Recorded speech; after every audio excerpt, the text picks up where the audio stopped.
artista, né? Olá, meus queridos alunos do Pedro Celso, tudo bem com vocês? Como a gente viu nas videoaulas passadas, a gente abordou e acentuou o contexto histórico do arcadismo, né? E agora vamos abordar o que significa esse movimento literário que aconteceu no Brasil. Bom, sabemos que o arcadismo ele está datado no século XVIII, por volta de 1700 e pouco, certo? E o arcadismo ele foi um movimento estético literário que surgiu no continente europeu, principalmente na Itália e também em Portugal. Então, a gente tem uma grande influência da cultura intelectual portuguesa, né? Então, a gente teve muita influência das correntes literárias que surgiam em Portugal, né?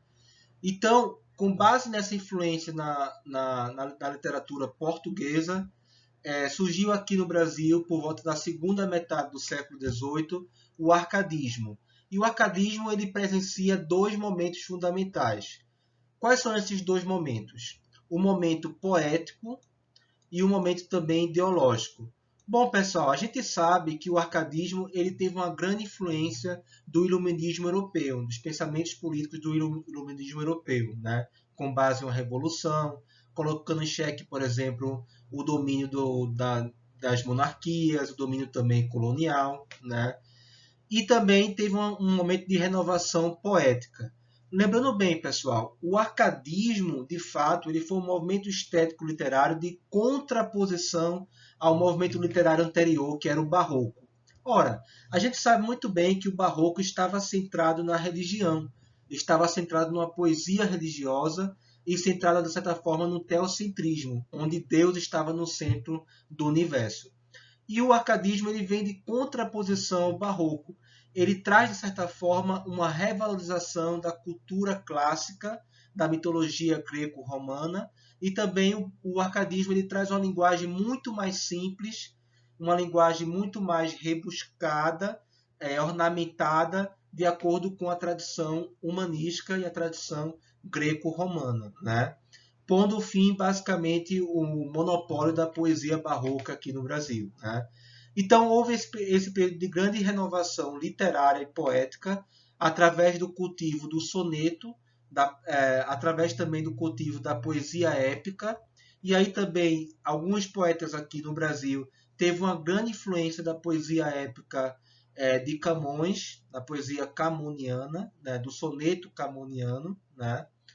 E também temos algumas obras literárias que, de certa forma, tinham um cunho satírico, um cunho de crítica, né? E isso coincide com o momento ideológico do movimento arcádico aqui no Brasil, né? A primeira obra literária do arcadismo, ela da autoria de Cláudio Manuel da Costa, que também foi advogado, estudou em Portugal, depois veio para o Brasil, natural de Minas Gerais, e foi um dos grandes intelectuais do movimento, né? Então, a publicação em 1768 das suas obras poéticas constituiu o marco inicial do lirismo arcádico aqui no Brasil. Então, vamos analisar algumas características da sua poética.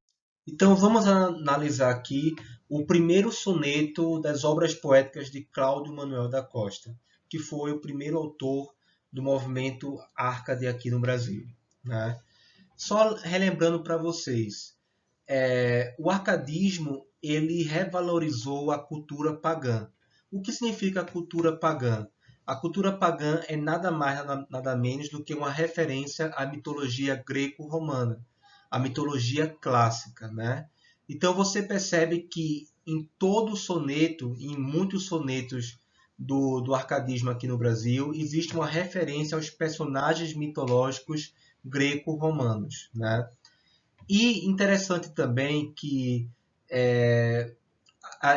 o arcadismo ele foi um movimento literário e cultural totalmente oposto do movimento anterior, que era o barroco. E a gente sabe que a poesia barroca e o barroco em geral, existia a religião como grande centro, né? Não só a religião, como também o próprio cristianismo, né? A própria figura de Cristo e também a figura dos santos católicos, né? E o arcadismo ele foi um movimento oposto ao barroco, O arcadismo ele recuperou, regenerou a cultura pagã, a mitologia greco-romana, né? E também recuperou um pouco a tradição lírica clássica, né? Além dos personagens mitológicos, recuperou um pouco o canto da tradição lírica clássica, né? Então você pode perceber que no arcadismo existe um esquema rítmico bastante fácil e também um esquema melódico também um esquema melódico bem harmônico, né? Então essa simplicidade da linguagem aliada à simplicidade da harmonia, não só rítmica, mas também sonora, é uma característica fundamental do arcadismo, né? Então vamos ler aqui rapidamente esse primeiro soneto de Cláudio Manuel da Costa. Para cantar de amor, tenros cuidados, suaves cuidados. Toma entre vós, ó montes, o instrumento. Você pode perceber aqui sempre uma referência a alguns elementos da natureza. E outra característica do arcadismo aqui no Brasil foi um pouco a poesia bucólica.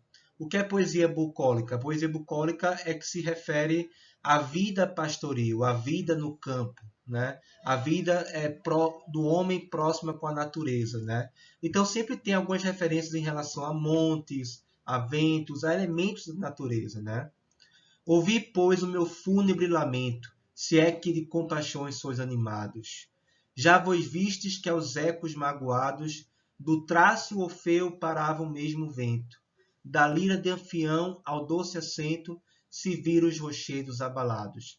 Então você percebe já dois personagens mitológicos, tanto Orfeu como Anfião. E tanto esses dois personagens, tanto Orfeu como Anfião, eram personagens que eram muito cultivados pelos poetas clássicos. Esses personagens eles simbolizavam o dom da música, o dom da lira, né? O dom da tradição lírica. Né? Eram personagens que tinham o dom da música e eles tocavam o instrumento que era a lira, e esse instrumento ele tinha a melodia desse instrumento, ele seduzia não só as pessoas como também a natureza ao redor. Então por isso que tanto Orfeu como Anfião eram personagens muito cultivados pelos poetas clássicos, pelos poetas gregos e romanos, né? E eles simbolizavam justamente o poder da tradição lírica, o poder da música que seduzia as pessoas, né? Bem sei que de outros gênios o destino, para cingir de Apolo a verde rama, lhes influiu na lira estro divino. Estro é inspiração, né? Inspiração divina. O canto, pois, que a minha voz derrama, porque ao menos o entoa um peregrino, se faz digno entre vós também de fama. Então você percebe que existe um esquema rítmico bastante fácil, uma linguagem mais simples do que o barroco, né? Muito mais simples. Existe uma simplicidade também melódica da poesia e sempre também uma referência à mitologia greco-romana, como Apolo, Orfeu, Anfião. Então isso é uma característica fundamental do arcadismo aqui no Brasil. E também outra característica também do arcadismo aqui no Brasil é a referência à vida pastoril, como temos aqui nessa imagem aqui, né? Uma referência à vida simples do campo, né? A vida simples do homem com a natureza, essa relação do homem com a natureza, né? Então temos aqui um pequeno fragmento da poesia também de Cláudio Manuel da Costa que demonstra essa vida pastoril, né?